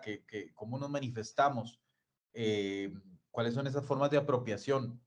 porque como bien decía Edu, sin caer en romantizar esto, claramente por cuestiones también de falencias de infraestructura, hay cosas, hay inteligencias locales importantísimas de reconocer, pero también producto del modelo de desarrollo que nuestras ciudades han adoptado, hay muchas cosas, muchos desaciertos que también tenemos que entender cómo se manifiestan en el espacio, y eso me parece importantísimo poderlo mapear y entender en relación al entorno, ¿verdad?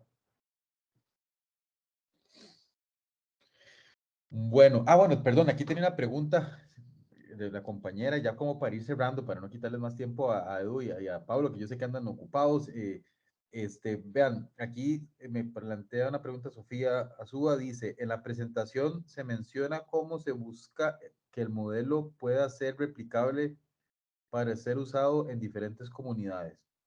Con esto se refiere a la estrategia de metodología de ejecución del proyecto a nivel estructural, o más bien el proceso de recopilación de datos y tendencias del comportamiento para la búsqueda de una solución en la metodología pedagógica. Sí, Mike, entiendo que debe ser por la primera investigación, ¿no? Sobre trabajo con comunidades. Yo creo que va de dos lados. Va por un primer lado de cada comunidad puede tener algunos temas específicos, que por ejemplo, el tema de la inundación, en ese territorio quizás sí puede ir más allá, en este caso, ¿no? De algo específico y puede ser muy general o repetitivo en otros lugares. Quizás cómo es que llega el agua, si es desde abajo, si es por inundación o como sea, puede depender de cada lugar, pero la solución es algo que se podría al menos testear en otros ámbitos. Y de esa manera es que se puede extrapolar conocimiento hacia otros lugares. Y del mismo modo, yo creo que se trata como de investigar mucho por varias comunidades, por así decirlo, y es una especie como de prueba y error, el ver qué funciona acá, qué no funciona en el otro lado, o qué cosas de repente se pueden conectar y podría replicarse. Me acuerdo claramente cuando en Colombia se llegó a identificar como una especie de estaca en una ladera, porque si la estaca se movía de tal forma que hacía que se mueva un péndulo y sonaba, y cuando se sonaba eso había un sonidito muy fuerte, eso generaba de que había un viento y que las viviendas tenían que protegerse. Entonces, hacia ese tipo de cosas tan pequeñas se podrían extrapolar o escalar en otros lugares. Claro. Eso. Perfecto. No sé si habrá otra preguntita o comentario por parte de nuestra audiencia en este momento. Vamos a ver. Creo que estamos. Eduardo y Pablo, de verdad, muchas gracias por sacar el ratito. Sabemos que están muy ocupados y vaya responsabilidad la que tienen entre manos en este momento. Entonces, se agradece muchísimo el espacio. Y no, pues ojalá que sea no voy a decir la primera, porque ya nos hemos encontrado con el Edu en varias ocasiones, pero con Pablo sí la primera vez que nos vemos. Ojalá que nos podamos seguirnos reencontrando en este y otros espacios. De verdad, muchísimas gracias. Gracias a ti, Mike, por la invitación, sobre todo para comentar un poco lo que se ha hecho en la tesis y acá con Pablo para comentar lo que hacemos desde Escuelas Bicentenario. Y felicitaciones por el espacio que tienen, ¿no? Para poder generar esa conciencia de nuestros estudiantes sobre dónde es que tenemos que mirar, principalmente el territorio. Muchas gracias. Que tengan muy buenas Así es, noches. muchas gracias. Gracias por la invitación. Gracias, que estén bien. Un abrazo, cuídense todos. Gracias. Un abrazo a Gracias. todos. Chao, chao.